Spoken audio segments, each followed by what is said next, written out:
The content, views, and opinions expressed in the following program are those of the producer and do not necessarily reflect the views and opinions of the City of Bremerton, BCAT, their officials, or their employees. Hi, Bremerton and Kitsap. Welcome to Trash Talk. On this show, we have a chat with a local expert to talk about waste and waste reduction. My name is Reama, and I cannot wait to learn more about today's topic.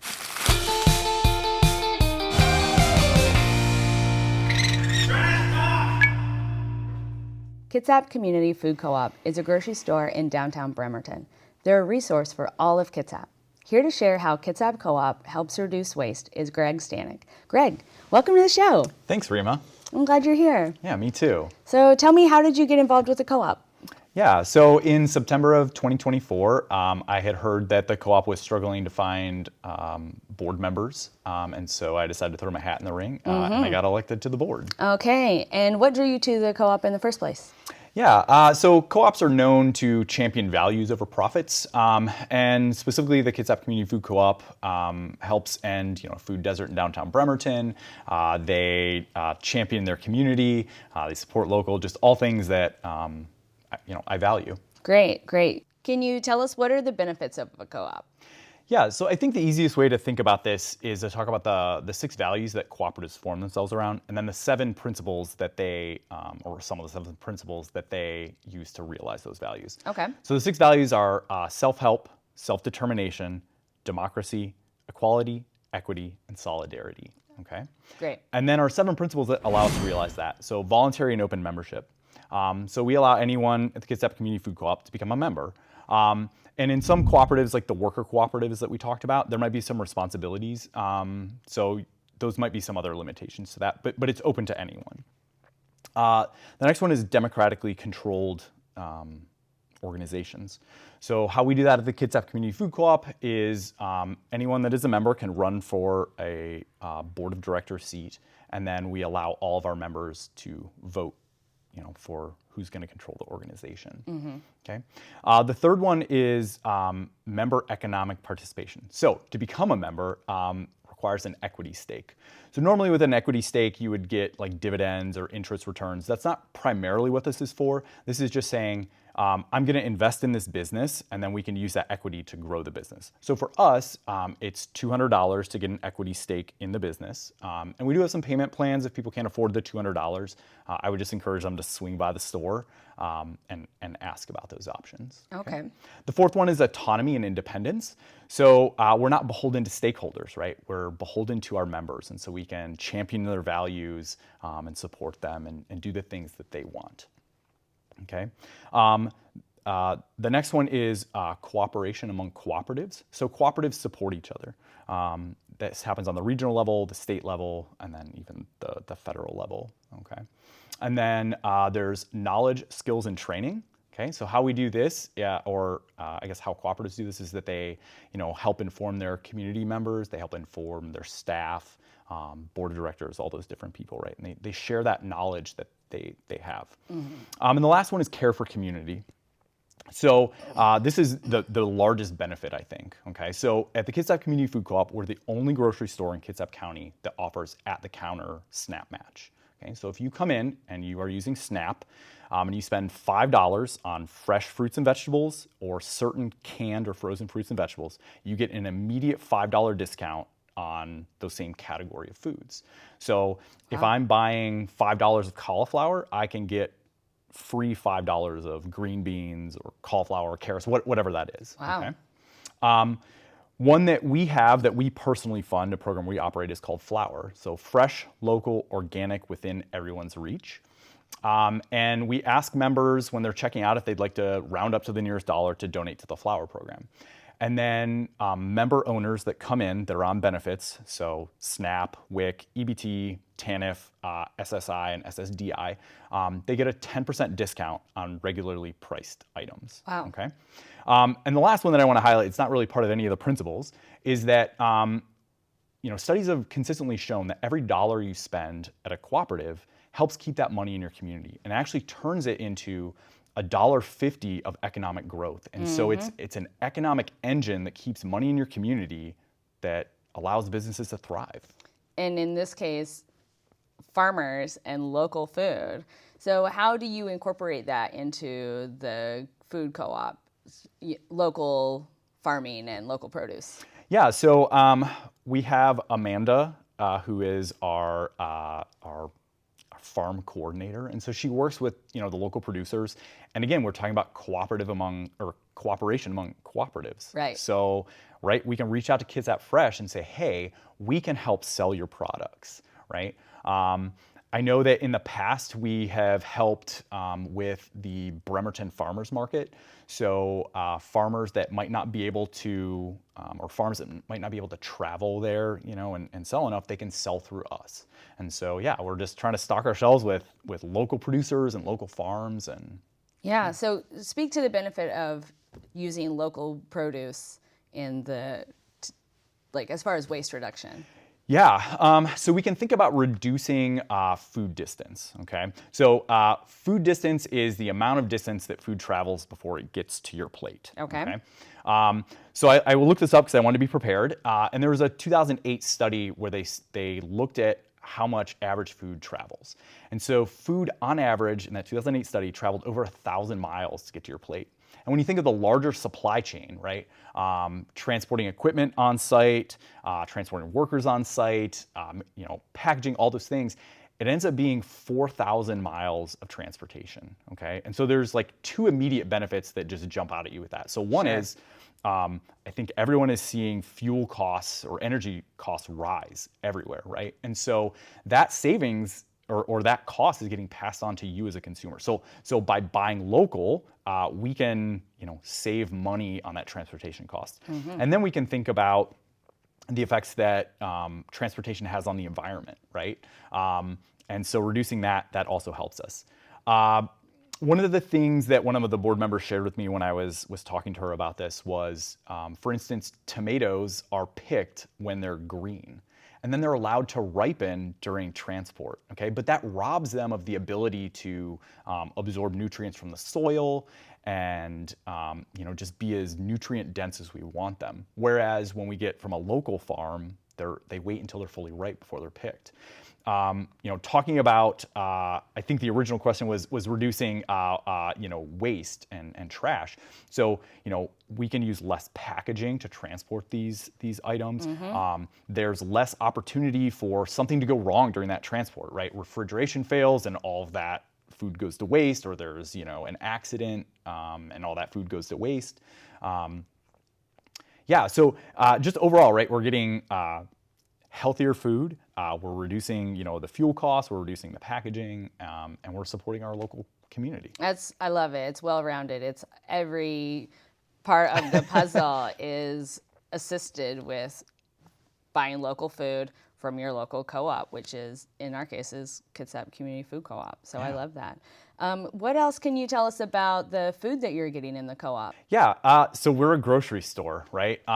Last year, we had a big fundraising event, and we just got a brand new cooler. So one thing I will say is if people had come in the past and maybe the produce wasn't up to the quality standards that they wanted, we fixed that, right? We got a brand new fruit and vegetable cooler. A lot of local produce. It's looking great. I love it. But there's also, thank you. Yeah. There's also grocery staples, right? So we have a frozen section with frozen food. We have canned goods with canned vegetables. We have a large bulk section, which I think we're going to talk about later. Mm-hmm. We even have, beer and wine. We have some desserts. We have ice cream. Yeah, it's just a grocery store. It is a little smaller, but I do primarily all of my grocery shopping there, and I know a lot of other people that do. Okay, so let's jump into the bulk section. Okay. Yeah, what's the process like? Yeah, so this is definitely my specialty. My wife and I have been buying bulk for probably, over a decade now, okay? I think I have the system down. I had a few hiccups. Okay. So when you go shop bulk, the easiest thing to do is go talk to a staff member, right? Because everyone kind of does it a little bit different, but primarily it works the same way. You take a container, you go to a bulk bin, you fill the container with your product, you write the bulk bin number, and then you just go to the checkout, Sure. Okay? So you can use the store-provided containers. Usually it's a plastic bag or a paper bag. We like to bring our own. And so we have quite the jar collection, old pickle jars, old mason jars. Same for my house. Yeah, yeah. One thing I'll suggest is wide mouth jars are your friend. Easier to get things into, easier to get things out of. Yes. You also, if you're using old pickle jars, you want to take the label off if you can. At the very least, you want to scratch off the UPC code so you don't accidentally scan the UPC. Okay. That can be embarrassing. Is that experience speaking there? Yeah, Okay. yeah. And so if you're going to bring your own containers, you need to have two things on that container before you go to the checkout. So the first is you need the bin number, right? We talked about that. So on the bin, it'll tell you what the product is, and then there'll be some bin number, and you're going to write that down. But you also need the tare weight. So tare weight is just how much it weighs empty. Again, if you're bringing your own containers, I really recommend talking to the staff because everyone does it a little bit different. Usually they want to weigh it at, the establishment, just so that they know you're not cheating them out or that everything is calibrated. Okay. The other thing I like to recommend people do is write what is in it, because man, there were definitely a few times where I had to decide if this was flour or cornstarch, or was this parsley or basil, and when you're cooking, that can be a little bit of a hazard. Surprise. Yeah. The other thing I like to do is bring, I have like a wide funnel. And I actually bring my own funnel to the grocery stores because there's basically two ways to get bulk. So there's scooping, right? And it either involves a scoop or a spoon, or there's gravity fed. And so gravity fed is you put your jar underneath and then you use some contraption, it kind of falls in. And so I've just found that the funnel really helps with that, and stores don't always have funnels. Again, you want to... I mean, that's a great tip. Yeah. Again, you want to find like a wide opening. The narrow tooth ones are going to clog and not going to be your friend. And then you might want to think about like what you're purchasing. My wife really likes nutritional yeast for her popcorn. So I don't want to, use the funnel for nutritional yeast and then maybe go get cranberries. Little cheesy cranberries aren't super fun. Okay, yeah. That's a good tip. Yeah. To mark the jars, we've found the easiest way is with a permanent marker. So we've tried stickers and they get gummed up and you have adhesive on it. It doesn't really work. Glass jars and permanent markers are your friend. To get that off, a little bit of rubbing alcohol, or if you have a leftover hand sanitizer, anything with that definitely helps kind of scrub that off. Okay, so when you're going to the grocery store, you're bringing your bags. Yep. I'm assuming you're bringing bags. I bring my own bags. Okay. We plan everything out. So we have our jars, and I have the tare weight on them, and I write the noun name of what I'm going to buy, and then when I go there, I can just write the number on there. I usually bring a couple extra jars because sometimes, I'm walking through and I'm like, oh, cashews are on sale. I want cashews today. Sure. I also bring my own produce bags. Yep. And so, I don't have to use the plastic things. I just let mine just rumble around in the cart. Hey, that's great. That's great. I guess one thing I would hazard is, especially with bringing your own bags and if you want to get produce bags is look for like organic fibers. I think that we all have this idea, we want to do better and reduce waste, but definitely want to try to reduce our plastic as well. And so, synthetic fibers are not our friend. If we can find cotton and things like that. Okay. Those are great. Okay, well, those are all great tips for how to buy in bulk. Honestly, it has been a little daunting even for me to jump in there because of the tear specifically. So it's a good idea to have them pre-labeled. Yeah. That's really smart. So the last thing I want to get into is y'all are looking for a new location? Is that the buzz? Yeah, so we're trying to talk about an expansion project more than a relocation. Because it's more than just a relocation. And the first thing I want to get out of the way is, so we recently had a town hall, and then there was a lot of buzz about the Kitsap Community Food Coop is going to abandon downtown. And I just want to nip that in the bud. We haven't selected a location. We're not, we're exploring a lot of options. But the reality of the situation is that we are not reaching our potential at the current location. So when they selected the current location, there was always plans to expand, offer more services, move into a bigger space. And we're at a point where we can't grow anymore. So we don't have enough space to offer more products. We don't have enough space to fill backstock in the back. one of the largest complaints or feedback, maybe is a better word for that we hear from our customers, is lack of parking.